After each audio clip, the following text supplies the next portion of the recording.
and welcome to another episode of the Complete Agent Podcast, where each week we get together to talk all things estate agency. My name is David Warburton, and as always, I'm joined by my fellow colleagues in the industry, Mr. Ian Storey and James Kendall. Lads, how has your week been? Let's go to you because it's painful. Let's just get it out of the way. JK. Painful? Well, what have I done? What's painful? Oh, you just talk too much. It was... Yeah, oh, right, okay. As opposed to you, Mr. Quick. Last week when we got together, Ian just kept leaving the room because he wouldn't stop talking. Okay, that's fair. So. The irony is that you left the room to talk for about 2 hours while we were planning. But anyway. That is actually true. That is actually true. That is true, yeah. Anyway, the listeners don't really want to know about that. So let's talk about the week. Week's been good. Obviously, we're going to touch on the budget. We had 3 deals that went through yesterday, lastminute.com. So well done to the conveyancers. One particular transaction, a conveyancer managed to save her client £23,000. Nice. By able to whiz it through in 24 hours. So that's completed. So it was nice actually yesterday. We exchanged on 40k that we weren't kind of predicted to do for another 2 weeks. So yesterday, as soon as that announcement came out, along with a couple of really good conveyancers, we jumped on it. And in total, I think we saved, efforts combined, about 45 grand for the three Brilliant. people that exchanged yesterday. So really kind of positive all round there.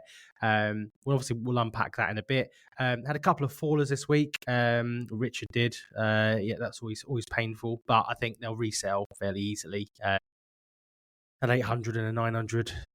So they're always hurt when they come out. But to be honest, we've got that much going on that it hurts, but you just carry on. And I think I said to you guys yesterday, we had an amazing weekend last weekend with viewings and bits and pieces, and we're currently negotiating 10 offers on 10 different properties that we've got at the moment. So it's probably going to spill into November now. If we'd have tied it all up this month, it would have far surpassed anything we've ever done in October. But it just means that it gives us a really good start for November, obviously leading into December. So pretty good all round. One thing I would say is we are lighter on valuations, definitely noticeably. We've got a couple of good big ones in the pipeline. I've just signed up one at 1.5. Got another one yesterday, got the nod on at 1.4. Both really high spec, saleable, high-end homes in this area. A couple of stuff on the mid-range coming through as well. But just literally getting the last lot of our 10,000 not on the market letters updates yesterday out. So the phone should start ringing. I already had my first response, which was a please take me off the list. However, that is £1.55 saved, where every little helps, every cloud. I've had 4 of those. We've had 6 valuations booked so far, which is great, obviously. But we had 4 of those. One of them came in, and it was a text message on Facebook Messenger, and it was, "I've received your letter. Take me off your list." Oh, really? Yeah, block capitals. If I didn't get the message. It's really... The irony is they didn't send you their address. No, they did. They did. Okay. They did actually. The beauty of it is when you respond really politely, then they have to come back and say, "Oh, thank you." Yeah. Great. But it is what it is. So also on the other side, we are just about to tweak. So I think I mentioned last week, we made a mistake on the 10,000 we had printed, one of the pages. I'm just about to tweak page 3 and put a little budget update in there. And resend it out to a load of E's, council tax band E's, to keep it relevant, because I've spent all the money on getting them printed out. So I thought, well, why not? It's going to be a bit sorting in the office, taking page 3 out, getting the other one in. So the idea is that because we've got we've had an incredible year this year, and it's down to letters growth more than anything. To invest it back in, and I think I'm going to try and go for 20,000 consistently now. I'm going to do 20,000 in December, and I could just see it's just going to grow.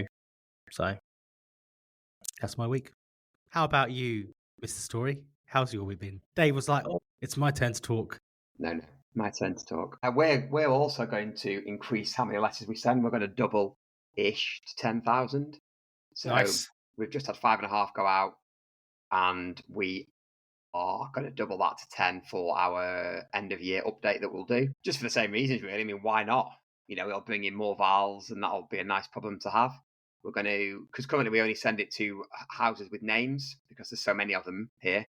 But we could also be sending it to houses with numbers as well, and also a lower tax band. So we're going to up how many we send. So we're sort of looking into the logistics of that, because currently we use outsourced letter writers. So we're going to looking into logistics of how we can do that more effectively. Well, interestingly enough, I don't know if it's too early to release it, but the three of us discussed about getting a letter writing team together, which we've possibly got, and being able to outsource for members. If you're listening to this, if you're a member or you're interested in direct mail and writing the envelopes is an issue, get in touch, because very soon TCA may very soon have a solution to help you. So I'd throw that in there. I don't think I'm talking out of terms here to say that it's not just for members, that, JK. I think that's a service we're going to offer to anyone, isn't it? It depends, I suppose. Yeah. I suppose it could be. Yeah. I mean, no conflict, is there, of any sort of interest there? No, I suppose the only thing I said we were going to do for members, just being totally transparent on air, is we were, with the bulk and the quantity, is a decent amount of discount over what they would pay somewhere else. So of course, different pricing, but same service. Yeah, exactly.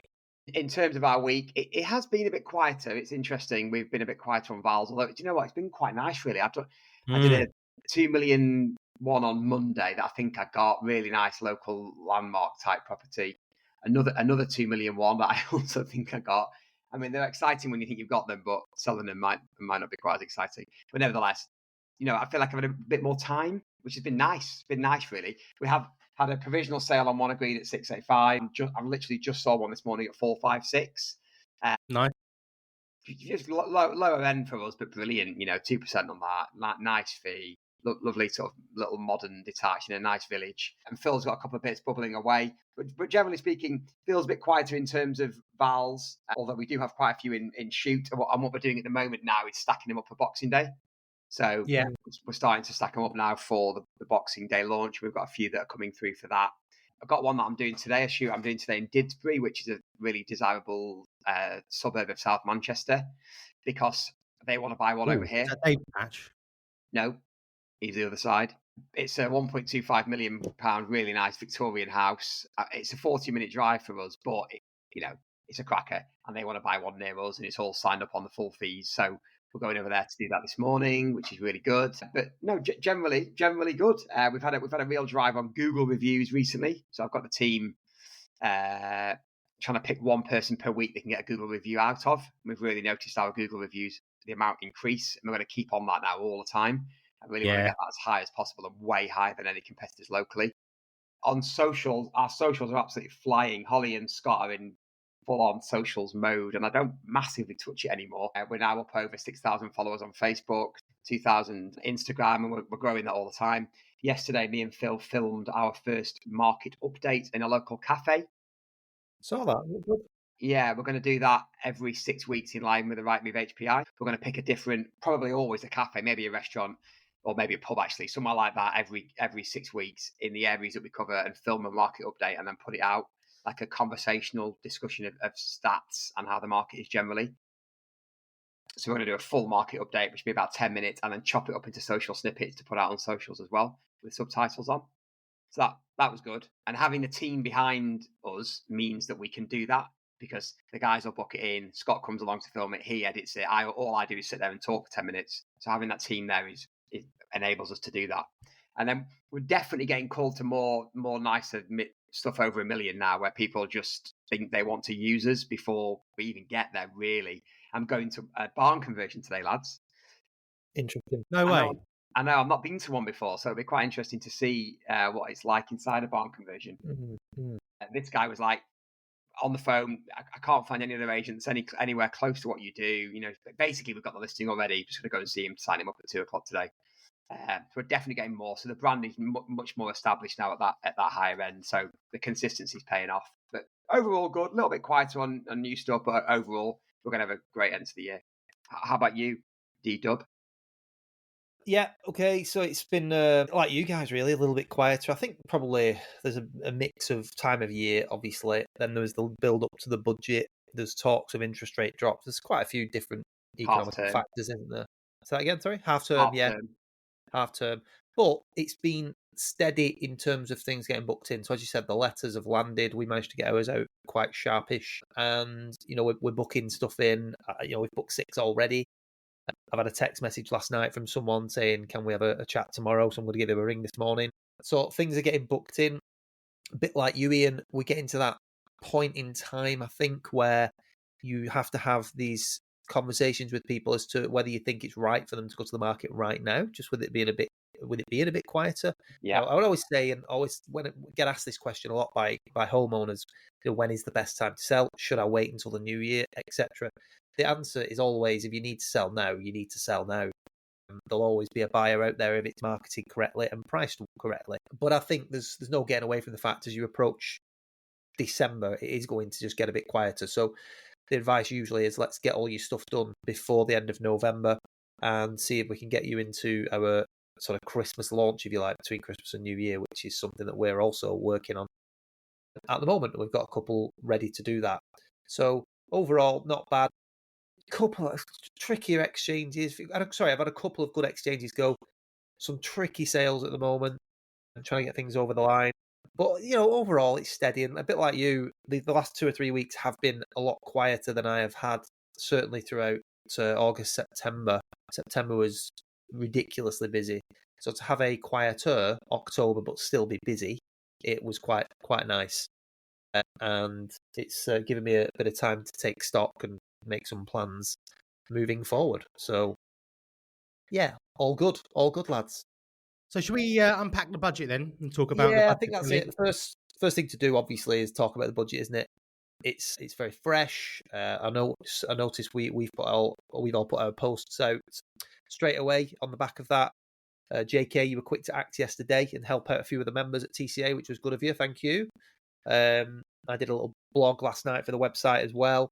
And I think that's the message, really, isn't it? For certainly as estate agents, you need to act on these things and give your opinion. Always never be afraid to have that opinion, because ultimately nobody can predict the future. But you need to be seen as the authorities, we're always saying. So report what's happened and how you think it might affect things moving forward. So yeah, we can, let's unpack a bit of that, shall we? What were your thoughts, JK? Because like I say, you were quick to act yesterday, and you put some stuff out there. Yeah, I think. I mean, it was on a good way underwhelming. It wasn't anywhere near as bad as we thought it would be. Can I say it never is? No, never is. No. I mean, obviously, we know politics. They always put the stuff out there, don't they? And then wait and see what the reaction is, and then maybe change things and stuff. And it's never as bad. Yeah, I mean, I must admit, I did think the stamp duty increase was a little bit of an own goal. It wasn't really thought of very well. I think the logic, and again, I hope I'm not misquoting this, but the supposed logic was it would be hitting second homeowners, and in turn, that would generate 130,000 more transactions a year for first-time buyers. I don't understand where that's coming from. That just doesn't make any sense to me. You need to help first-time buyers get on the ladder. That's what's going to boost transactions, not taxing people with second properties. And let's be honest, it's not second property tax. It's an investment property tax. So landlords are being hit. So all that's going to happen is there's going to be aftermath. Now, the guidance, what wasn't actually clear yesterday, and I'm going to put a post on socials about this afterwards, is the guidance has now come out to say if you've already exchanged, you're not going to be hit with the tax. As long as you've exchanged prior to the 31st, you're fine.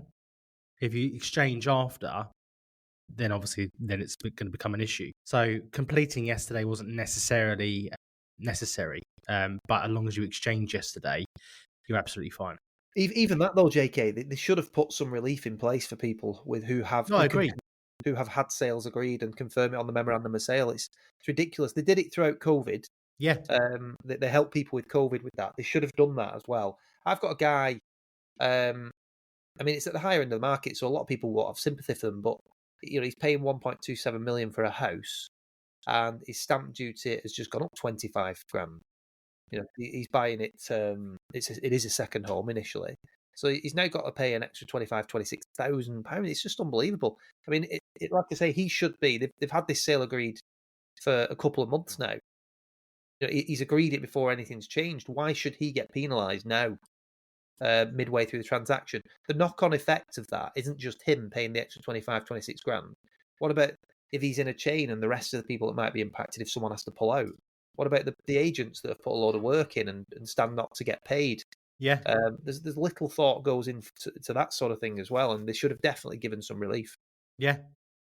I think there's a few other things. One of the things I didn't actually unpack in my update because I wasn't quite sure on it yet, and I'm doing a bit more research on it today, which is something I'm going to put out, and it's really relevant for us and members of the TCA, is the CGT. Now, you think that obviously it's not on property, but it is on non-residential assets, which would include things like land. Mm.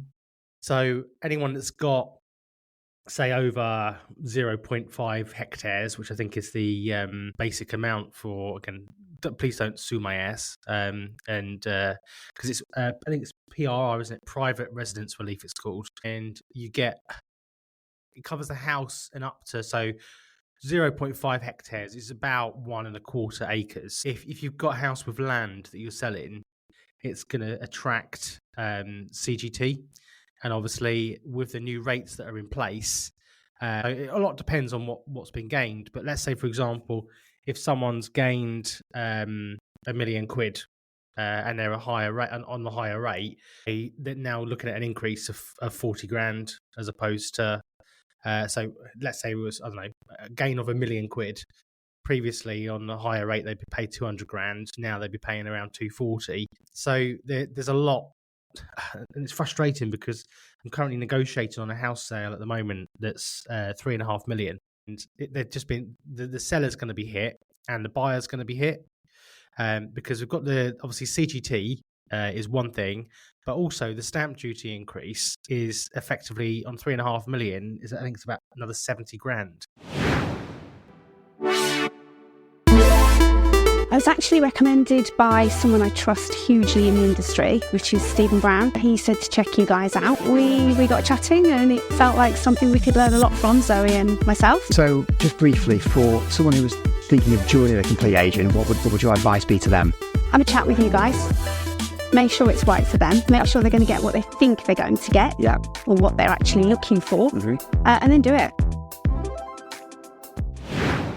Now that someone's going to have to pay just for not exchanging in 24 hours and completing, which is ridiculous, really. So I think there's going to be some implications for the upper end of the market. I think there may be some renegotiation going on there.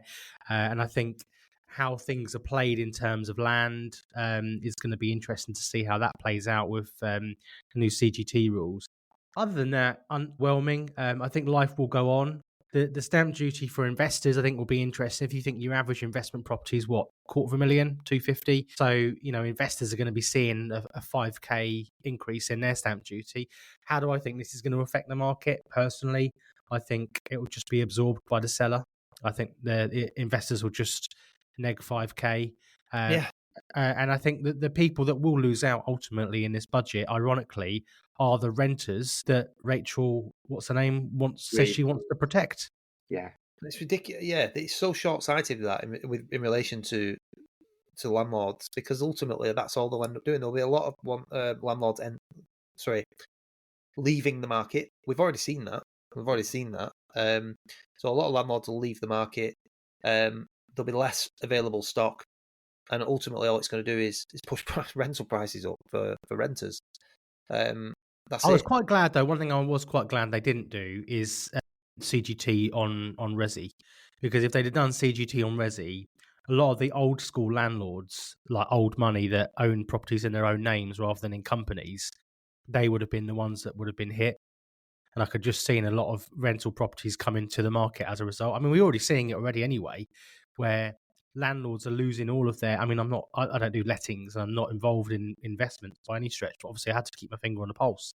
And a lot of landlords now are buying in companies, but a lot of kind of historic landlords are buying in their sort of personal name. They would have been ones potentially affected by a resi CGT increase. So in that way, it's quite good.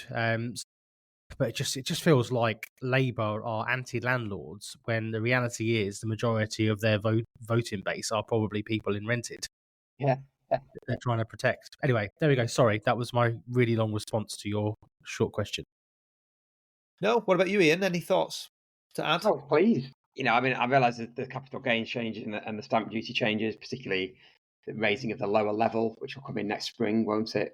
But I have to say, overall, I was pleased. I don't think there were any massive shockers for me. The employers' NI is something that'll affect us.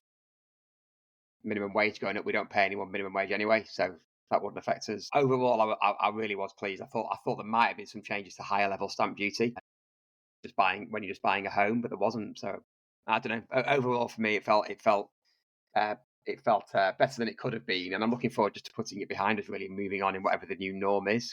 Yeah, 100%. They keep talking about it now. We had someone this week who's part of the property's in a trust, so there'll be capital gains liability. They wouldn't sign until the budget, and we were saying, well, whatever the budget is, you still want to sell the house. So anyway, now the budget's been and gone. My point is that we can just move on. I just want to get cracking again, really. Yeah, exactly. And these are the things. It's like when the election came and went. It just, things do normalise, and it's about getting used to it. Of course they do. I spoke to somebody the other day, and they said, "Oh, you're worried about the budget?" And I just said, "Not really. No, I'm not really even thinking about it." I mean, the other time that I would think about it is when we have to react to it, like today, yesterday, and today. Because the reality is, things do go back. I won't say they go back to normal, but people just get on with it. Yeah, I mean, it's a cliche. The new normal is a cliche, isn't it? But it's true. Changes are made, and you just carry on.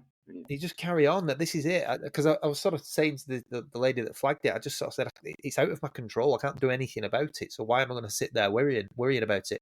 I just want to get on with life and get on with running the business. Focus on what you can control. Exactly, JK. So I'm just going to keep carrying on. And obviously, for the next few weeks, we're probably going to be giving advice based on this.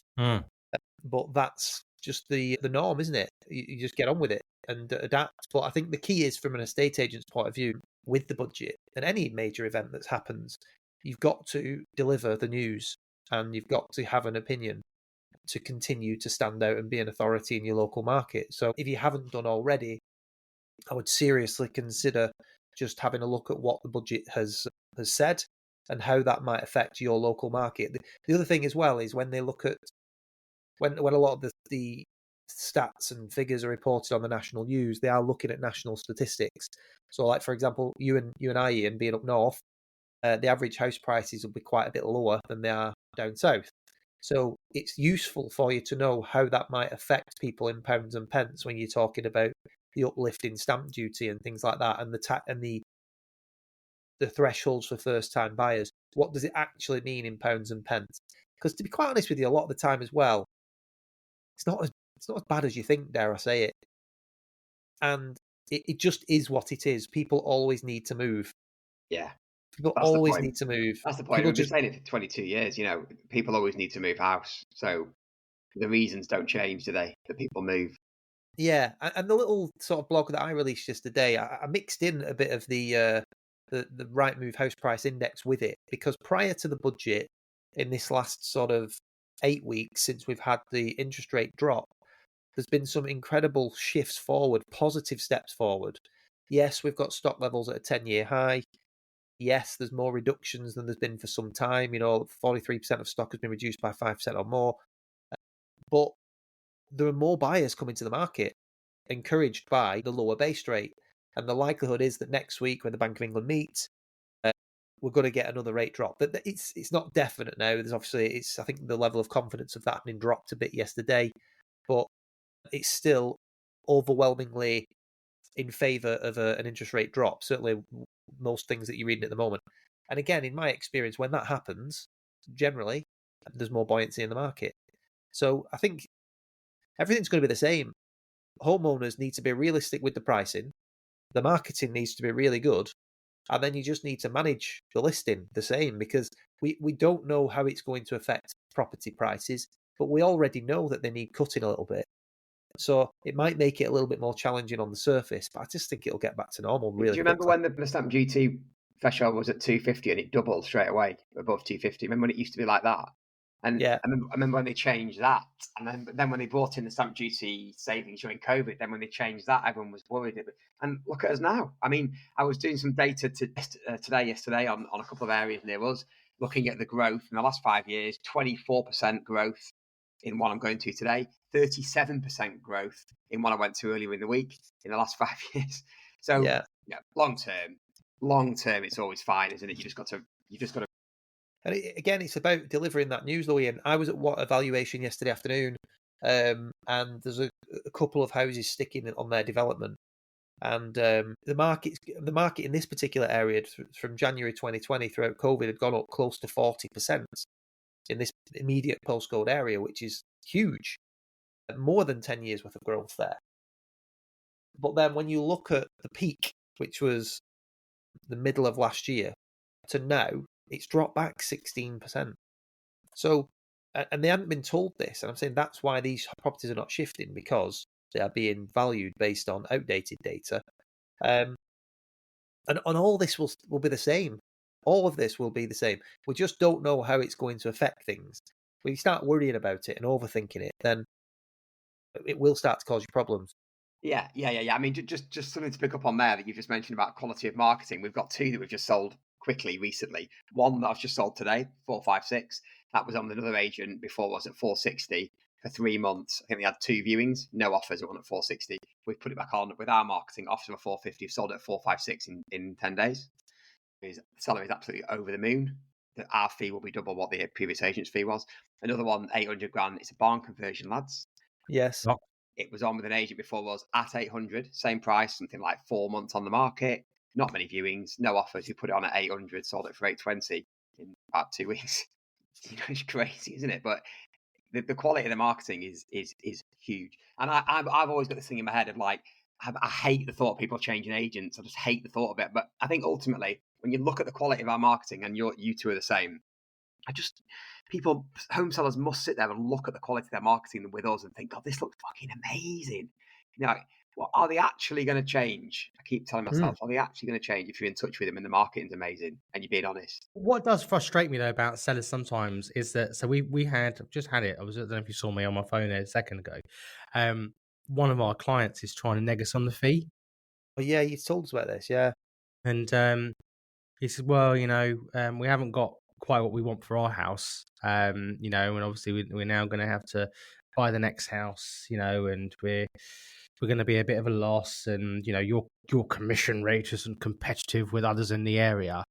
And I said, I absolutely agree. We're not competitive with the others in the area, but we're not competing with the other agents in the area.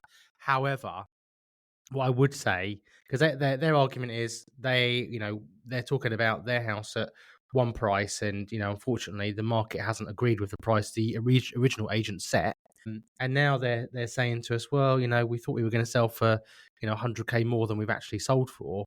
And I said, well, that's it's the market, not the marketing. However, what I am prepared to do for you, obviously, because you do need to bridge the gap somewhere. Normally, we charge 20% of the saving plus VAT or 1% of the purchase price. I'll negotiate on your onward purchase for you free of charge. Yeah, great. And I'm just waiting for them to come back to me. That's great. I think that's a good thing about having those kind of extra charges for things, isn't it? Like upfront marketing fees is another good one. So Phil's had one recently. I can't think which one it was, but he negotiated. Basically, he said that we'll knock the marketing fee off the marketing at the end when it completes, and that got him the listing at 2%.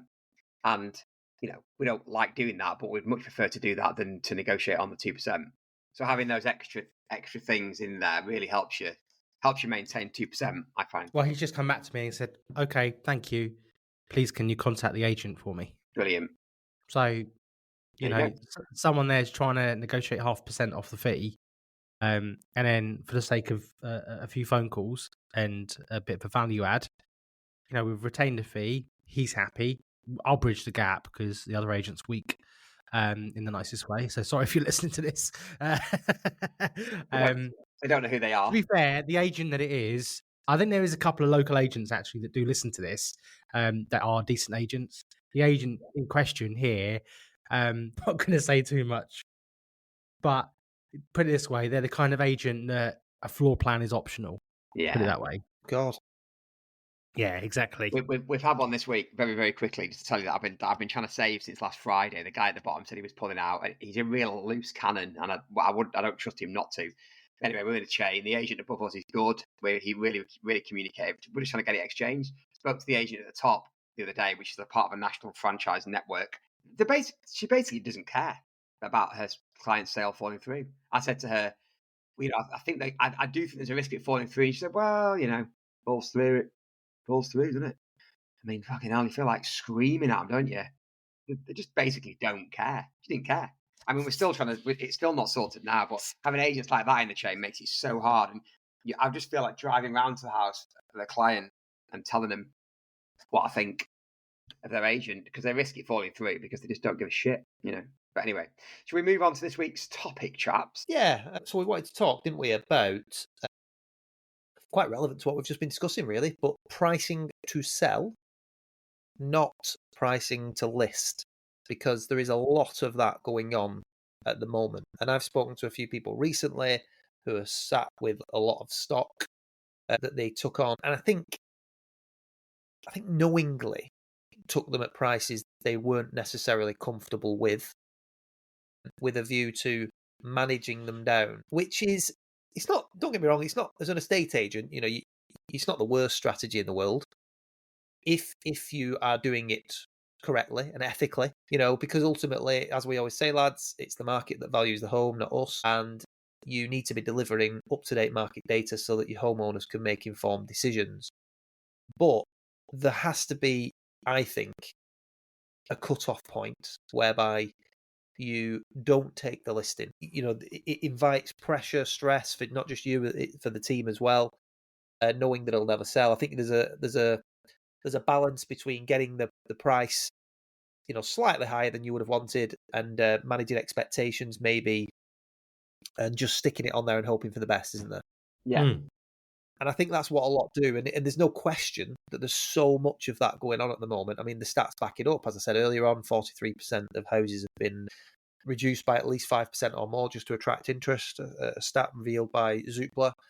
So that is huge. Now, I think there are strategies that you can put in place where you can get these properties at the second attempt a lot of the time. You've just got to be confident in your approach when you go in to value it.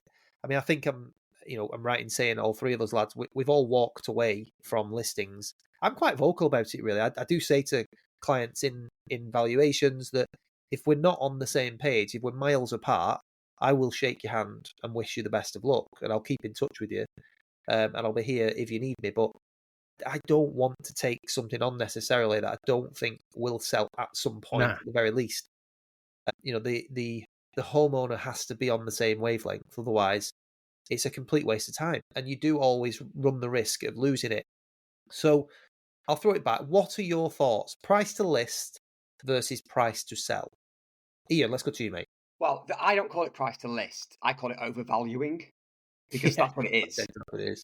Yeah. So price to list is a sort of fancy way of saying overvaluing. And if we're being honest, it's been happening. However long you've been in a estate agency, it's been happening since the first day you started. So overvaluing, undercutting on fee. It happens everywhere, in every part of the country. Nowhere is exclusive, and it always has happened. And frankly, it's appalling, and you shouldn't be practicing if that's what you're doing on a regular basis on purpose. We've all done it every now and then, by accident. So, sometimes you get it wrong, don't you? And it's an honest mistake. Especially the more unique the house, the harder it is to sometimes get the price right. And we've all done it in the past. But doing it on purpose is shocking, and it's just going to lead to a much poorer result for the client and a worse reputation for your company. So I can't really say much more than that, Dave, on overvaluing. Shouldn't be happening. Well, so when you do it, or rather when you go to a client, so let's just say you go to a house, the barn conversion today, let's just say you've looked at all the data, it's 1.5 to 1.7, and the next agent's been in at 2 million plus. What's your strategy? Well, I present based on the data. So normally the homeowner can't argue with what you're saying. We had one last week where we were going through the comps in the kitchen.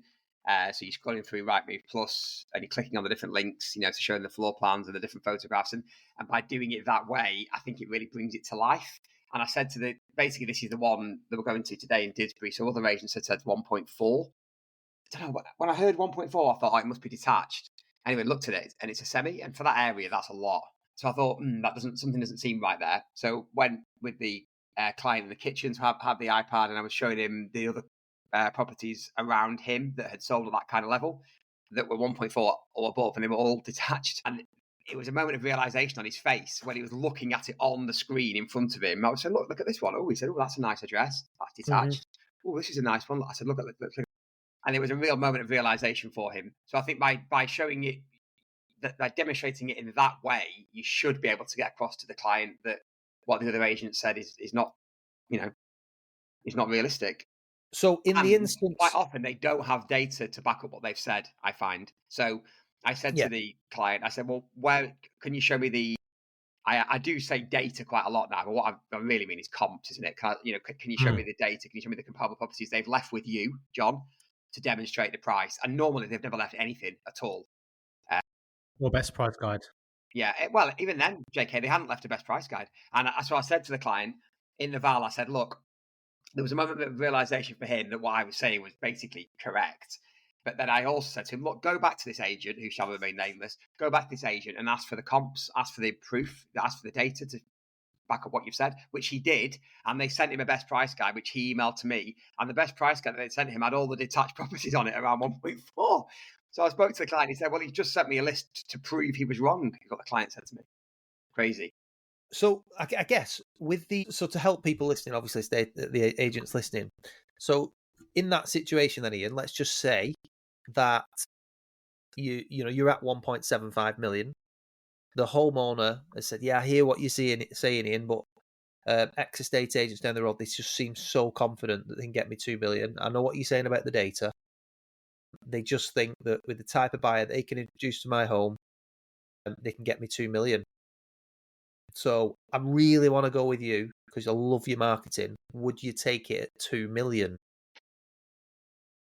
Where'd you go? It really does all depend on the property, because with some of them at the higher end, it is difficult to be completely accurate on price. It really is. And you could say, well, we'll put it on offer for 1.75, and if it's worth 2, it'll get 2, John. But it doesn't always work like that. A lot of buyers aren't prepared to go that much over on an offer. So it would depend on the property and whether I thought it was worth a punt or not. And one that I went to this week, actually, one of the ones I went to, which was on Tuesday, which the data suggests it's 2 million. I think basically he overpaid a bit for it. He spent 350 on it. He bought it 10 years ago. Data on the increase puts it at about 2. But then there's part of me sort of thinking, I'm not quite sure if it is as much as 2, because the bedrooms are a little bit compromising, but then the plot's amazing. It looks amazing. So it really depends on the individual. But I would definitely walk away if I just thought it was too much. Something I've done a couple of times, which I think is really, I'm keen to not do much moving forward, is to say to people, we'll get some buyers in off market to test that price. Because if you do that, the seller then, it's kind of suggesting to the seller that it is worth that price, first of all.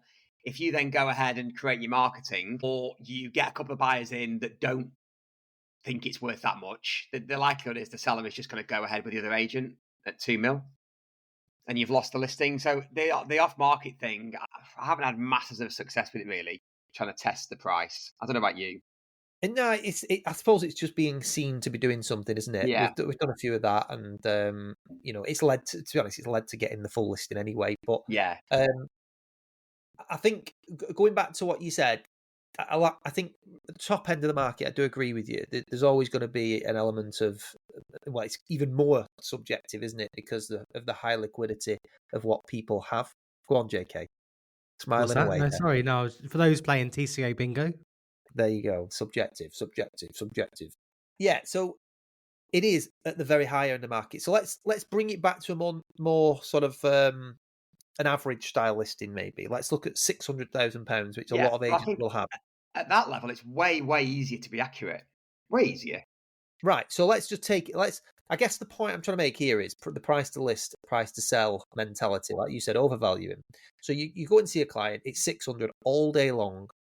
And it's 625 on a really good day, the other agents have valued it at 650. So for me, I'm assessing the motivation of the client.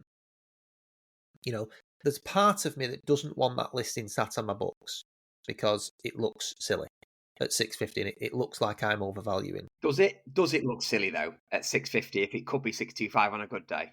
Maybe that's a bit of an extreme, but I suppose bear in mind that how much things are being reduced by at the moment. There's so much overpriced stock. So let's be even more extreme then, 675.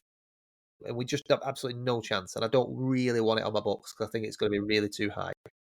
I think there's an opportunity for agents to manage this situation whereby they get the second bite of the cherry at their fee and sell it quickly and come out looking like the best agent in the area. And I just think it's how you handle that. There's always that temptation to argue with the owner and say you're wrong because look at the and then I guess there's always that element of doubt when you walk away. You know, I walked away from one last year, or certainly started this year. My valuation was 750 to 800. It went on the market at 980 with a very, very well-known agent. And I did walk away going, oh my God, have I really got that wrong? That wrong? Even though the data's telling me everything. Anyway, it's still sat there. And my understanding is they've literally not had a single viewing. So I've kept in touch with that client. My point is, like they are an existing client. So every time there is a bit of budget news or anything like that, I'll still drop them a message. I'll still check in with them to see how they're getting on. Anything to update them, I'll do that and treat them as a client, because ultimately my view is that if they are ever ready to switch, they're going to want to speak to me.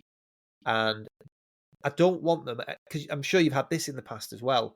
You might have gone in and been one of 3 or 4 agents. You may have valued it at a certain level. They might not have wanted to pay your fee, whatever it might be. And you've walked away from it because there was a disagreement. You've seen it go on the market with someone else, 50, 60 grand over what you valued it at anyway, and thought that'll never sell. It doesn't sell, but then you see it go on with someone else. And the reason it's gone on with someone else is not because they don't like you. It's because they're probably a little bit embarrassed. We've had that before. We've had it where I had a property last year, maybe the year before, that was on the market with us. We had loads of viewings, but it was a really tricky sell on busy main road, had an alleyway down the side of it, and people were getting to it not feeling comfortable. They decided it was not amicable, but certainly, you know, we weren't happy to lose it, but there was no hard feelings. They wanted to go and try with someone else. They did, and within 6 weeks, she came back to us because she wasn't getting the same level of communication and service from the new agent. She came back to us and eventually we did sell it again. And I remember the conversation, I think it was Kate in the office, had rang the lady to say, how are you getting on? You know, it was still on the market after 8 weeks. And she'd said, well, as it happens, it's just been terrible. The communication's rubbish. The marketing's not as good as it should be, etc., etc. But she didn't want to pick up the phone to us at that point because she felt embarrassed. Yeah. And obviously Kate had said, don't be daft, what are you talking about? We'd love to take it back on. We've got all the photographs already, let's do it. And we did, and we ended up selling it. So I just feel like there's an opportunity for people sometimes that you don't necessarily have to win every instruction. I think you can walk away from stuff and still add value and still get it at the second attempt. Yeah, you can. You do have to make sure you're in touch with people, obviously, to tell them that it's not a problem to come back to you. You know, I would just say it as it is. You've just reminded me of one that we lost, overpriced. You know, I don't think it'll sell, and I'm going to message him today. And you need to say to people, look, it's not a problem. If things don't work out, I'd love to still work for you. You actually need to tell them, don't you? You can't rely on them coming back to you. Yeah, I've actually I lost one that I thought I'd won. We'd done a handshake, and he was good to his word, which he wasn't in the end. One of those. So we've had one of the tips that I'll talk about in a second is something that I took from you, Ian, actually earlier in the year, but setting up the WhatsApp group regardless and doing it from day one. But we'd set up the WhatsApp group, team are into it, are all entered into it, and we were just chasing him up, saying, "Are you ready for the photographs and stuff like that?" And he'd gone a bit quiet, and I was a little bit like, I wonder what he's doing. And he came back to say, "Look, we're not quite ready, but really sorry, we've decided to go with such a body agents, I just can't turn down a £5,000 plus VAT fee. Oh my word! So it's £5,000 plus VAT, and he said, "I didn't want to insult you by ringing you and asking for a deal or anything." I said, "Well, no, but I appreciate that." Yeah. Because I ended up speaking to him. We had a really good chat. The price that he's going on at, I'm not convinced that he'll get it.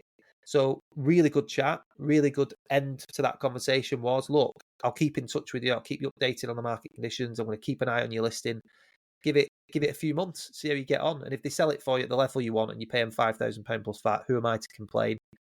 You'll have got the result that you wanted and everybody's happy. I'll just say on that's great with or without you energy, because and you need that, because at the end of the day, if you're doing plenty in the background and you've got plenty going on, it's not, walking away from an instruction like that. It's like, cool, no worries. You don't see the value in me. I've got 10 others that I'm in conversation with that are going to see the value in me. And when the agent who hasn't got the marketing budget now to sell your house effectively screws it up, then here I am waiting and ready to pounce. And 30% of the properties we sold last year, we were the second agent in. There was a stat put out, I think Chris Watkin put it out, to say that 93% of all the properties sold this year had been sold with the first agent. And I thought that was interesting. Don't know how true that is, because you know what stats are like on Facebook. 87% of stats on Facebook are actually correct. Make of that what you will, but I'm sure that's probably come from somewhere like 20EA. So prepared to be challenged on that. So Chris, if you're listening, then please let us know. Still, I mean, there's still quite a lot of 7%. If you imagine there's 1 million transactions and there's 7% to go at, that's still 70 odd thousand properties, isn't there? So it's interesting. And that's obviously the story of the ones that I guess have contracted so far. Maybe, I'm not sure. Prepared to debate on that one. What is interesting, and some of the stuff that we've sold in recent times has been where we've taken it as a second agent, and we've been prepared to go through the door and tell the people the truth. So, for example, one that Rich has just sold, well, a couple of examples actually. One that Rich has just sold, it's on the market with another agent at 895, going nowhere, no communication, marketing very average, basically just your average Joe Blogs. Frustrated, approached Rich. Rich said, look, let's try 850 to begin with. If 850 doesn't work, it's going to be the market, not the marketing. 15, nothing happened. 2 weeks later, we need to go offers over 8. And they're like, not sure we can do that. So, what's the objective? Do you want to move or not? Because it's, at the end of the day, if you don't, then it's not going to happen. So yeah, offers over 8, got interest, now tying up a deal at the 820 mark. They're happy. Also helped them in turn negotiate on their onward purchase to bridge the gap. So just they're 40k adrift of where they wanted to be. House that they're trying to buy at 1.1, we've just helped them wrap up at 1 mil. Stuff that you've got sitting on the market, it's always good to know what your clients' motivations are and what they're buying. We've just wrapped up another one we've got on the market where, it's a really nice chain actually. One at 1.25, another one at 1.4. 1.25 house has taken a hit from a buyer. They're buying another one through us at 1.4. And we've basically said, look, obviously to bridge the gap, with the one that you want to buy, rang the agent up. I'm not taking any commission from it. I just want to put the deal together. Save them 100 grand on their onward purchase. So now the deal's all been put together. Everyone can move on. Everyone's happy because everyone's getting what they want. Another one, and this isn't one that we've taken off another agent. This is one that we went out to. Data suggested this house was over 1.1. We knew it never was. So we went on the market, offers over 1 million, for absolutely nothing. 2 weeks, not even an inquiry. And Rich went and sat down with the sellers and said, look, we've not had anything. I know you guys are quite keen to move. So what we probably need to do is go offers over 9. And it's quite ballsy, to be honest. But offers over 9, a couple of offers at 920, sold. Job done. They can move on. Yeah, it's good. That is good. I think it's about having these honest conversations, JK. And again, it comes back to the price to list, price to sell mentality. You've got to be doing the same thing in the valuations, in my opinion. Particularly, again, I must stress, it's about assessing the market conditions as well and understanding where your local area is at. But in reality, right now, most areas have been quite stagnant or even falling. and the worst thing you can do is overprice. It's the worst thing you can do. So being honest in the valuation, and I think, to be quite honest with you, as an estate agent, I would rather walk away if the motivation is low and we just know the price is not that great and I don't think it's going to sell. I would rather manage that client like they are one of our clients already, get the WhatsApp group open, keep in touch with them, and hopefully get the second bite of the cherry, because I think it'll be easier to sell. You'll get the fee that you want. You'll come out smelling of roses. Absolutely. It's the way forward. Right, JK, I think that wraps it up for this week. Yeah. Anything quickly about TCA? We've got the planning day in December. We've been talking about that. We have just like I say yesterday, one of the other benefits of the TCA, as soon as the budget was released, you were on it for us yesterday, which was great. So I really appreciate that, because I was out in a Val. So we were able to get some commentary for our members updated immediately. That was really good. But yeah, planning day in December, a few new members in already, which is great. Yeah, what the good news is, we've actually filled the slot, so we can't have anyone else in. Really? The pod last week, we had a couple of slots, but because we've had 2 new sign-ups, we're now fully booked for December. So looking forward to presenting to a full room. And what has been interesting, that's really kind of cemented my thoughts in sending 20,000 out. Just a totally scalable, predictable, marketing plan. And the things I was talking to you about with the not on the market letters and getting hyper specific with different things, I think I'm really interested to see what sort of results they yield moving forward. And sort of testing and measuring those, but having the actual plan in front of you and obviously putting it in there for members' benefits. And this year is going to be our best year for the last 5 years, which is ironic really, when we're supposed to be in a turbulent time and a flat market. But it just goes to show, if you've got a solid lead generation strategy and you've got a plan in place. No, I know what you're trying to say. I do know what you're trying to say. Right. Thanks for listening, guys, and we shall see you next week. See you next week, guys.